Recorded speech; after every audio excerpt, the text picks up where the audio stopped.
I was approached by Nancy Kikuchi.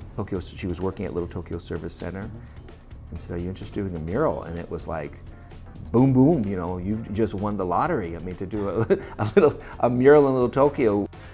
And the two other artists that worked with me was Sergio Diaz and his brother Jorge Diaz. So there's over 500 people helped in some way or manner in this mural. So we had open meetings to say, what would you like to see in the mural? And from those meetings we came up with a design. We advertised painting days, and we had people come and painted, and it was said, come paint. People walking by, people just visiting Little Tokyo, people, groups that would come by. So it was great. They basically laid in the color work and filled everything in. And then we took those panels, we did the detail work. It's kind of organized as I tried to get something from every decade. So you have the fruit stands, the Japanese American impact and participation of that all through the Western states. And then I think there's, of course, this is the camp image here. This represents the 40s. And she was doing mochizuki with this mallet, and I put her in front of it. So this idea that she's smashing the guard tower. So, well, the 40s also, we have late 40s, we have this dancing couple, this Nisei couple on the far right here, which represents the Nisei and that era. And the 60s, of course, is there's something happening here. I was carrying him into a trailer at the health fair that was set up to take TB chest x-rays. Unfortunately, the x-rays showed that he had TB and was placed at Cairo, where he lived out the remaining months of his remarkable life.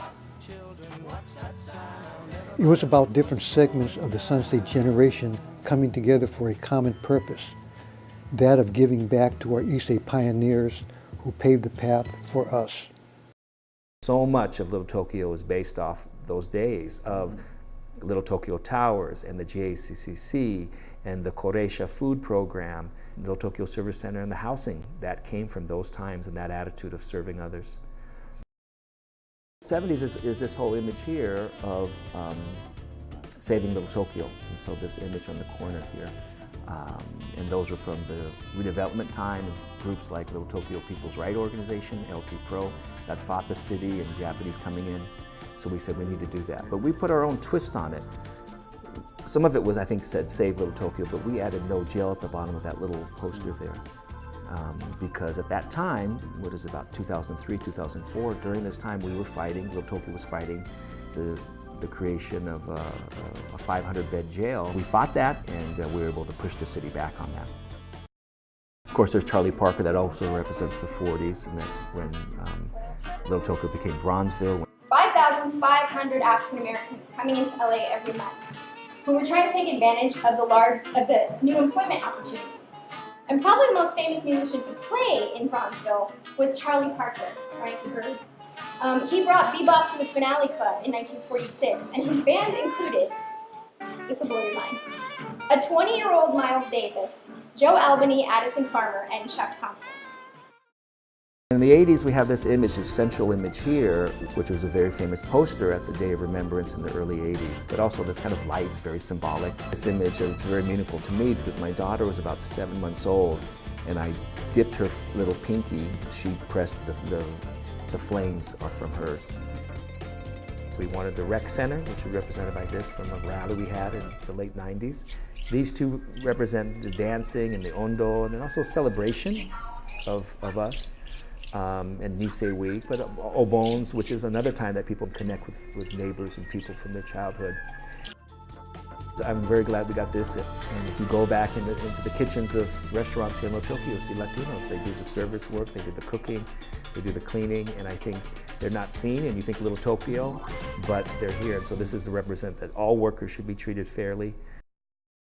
Sushin Issei ladies that came to some of the meetings, planning meetings for the design, and they told me, you have to put Mount Fuji. For Japanese Americans who are later generations, yes, we kind of cringe a little bit if we're seen as from Japan, we're Japanese and not Japanese American or American, but at the same time we have to remember we have people in our community that have those roots, that's their home. So I think there's room for both. And then this idea of home is Little Tokyo again comes from redevelopment time in the 70s, when Sansei mostly were fighting redevelopment, or these measuring statements that any new development that comes to Little Tokyo, does it match up to these 4 statements? What we're afraid of is, again, gentrification and things coming in and getting built that have no relation to Little Tokyo. Little Tokyo is a Japanese-American historical place, and that needs to continue is really, really strong. Inside the light that is on the top here, that searchlight, there's a little image, used to be the logo for the New Otani Hotel. This idea of this little girl smashing not just the guard tower, but also the corporate, greed of a company. And so I had to hide it because there was many other factors in Little Tokyo who were supportive of New Otani company, and of course many who were not. This little baby here was actually the baby of Sergio Diaz. And he said, hey man, I was spending so much time on there. I had an 18-month-old baby. I figured I needed to show her and honor her by putting her image in there. And this is to honor Nancy Kikuchi, who passed away several years ago. And this is the taiko group, Bombu Taiko.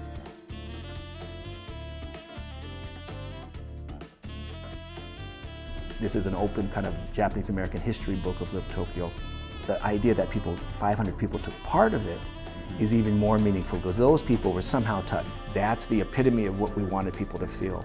And if it's ownership on the mural, it's ownership of Little Tokyo, it's ownership of this history. Those are powerful things, I think, and that's what Little Tokyo is. It is the heart of our hearts. It is our home away from home. It's the heart and center of the Southern California Japanese community. It's the one of only 3 Little Tokyos or Nihonmachis in the country. So it is it's a delicate thing that we need to protect. It's a deep thing. Our grandparents walked these sidewalks. But everybody who painted now goes to this mural and say, I did this, I did that, I drew that, I painted that basketball, I did this. And so that's how you bring people and tie them to Little Tokyo. So when Little Tokyo is in danger or needs defending, those people will come. Wow, this is really, this is what community art means, having people take part, and they're creating it. Very, very powerful. To do a mural in Little Tokyo was my dream, and then it came true, So my daughter, when we used to drive past, and she was 3, 4, and about 5 years old, and there goes our mural, Daddy. Look, Daddy, our mural. It's like, oh, it's her. She's owning it, and she sees it as her own. It's very, very emotional. It's overwhelming. It's overwhelming. It's like, yeah, I can't even. It's hard for me to put in words. Feel like. Here's the idea of an artist. My artist hat of wanting people to feel connected and own this mural as a part of their selves. And then it's a thing of as a father of my daughter saying, there goes our mural, which ties herself to me, which ties herself to the mural. It's a blending of that, and it's almost overwhelming. It's almost, it's hard for me to articulate, but it's something that I'll stake to the grave. It's so powerful that as an artist and a father and a community activist, those things are blended in that statement. Look, Daddy, our mural.